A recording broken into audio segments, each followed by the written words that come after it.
Όταν ο δικαστής εκφωνεί την ποινή σου, σου καταλογίζεται βαριά μομφή. Εσύ απέναντι σε όλους. Εδώ υπάρχει φόβος, υπάρχει θλίψη, υπάρχει συντριβή της ανθρώπινης αξιοπρέπειας. Η φυλακή είναι μια ακραία συνθήκη τιμωρητικής απομόνωσης.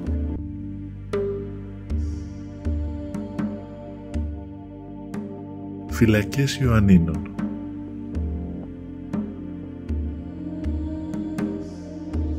Με το κλείσιμο είχα ένα θέμα.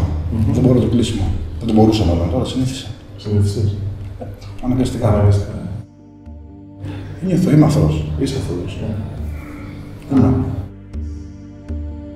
Το ίδιο και ο Ηλίας, που έχει να δει τα παιδιά του 4 χρόνια. Υπάρχουν πάρα πολλοί που δεν έρχεται κανένας από τους δύο. Πώς είναι όμως η πραγματικότητα της φυλακής? Πώς βιώνουν οι κρατούμενοι την απομόνωση που τους έχει επιβληθεί? Μπορεί να τσακωθεί ή να χτυπήσει κάποιον γιατί πέρασε από δίπλα του και τον ακούμπησε. Μπορεί την ώρα που στο περιέγραφαν να εξοράιζαν τις συνθήκες φυλάκισής τους προσπαθώντας να παρηγορηθούν.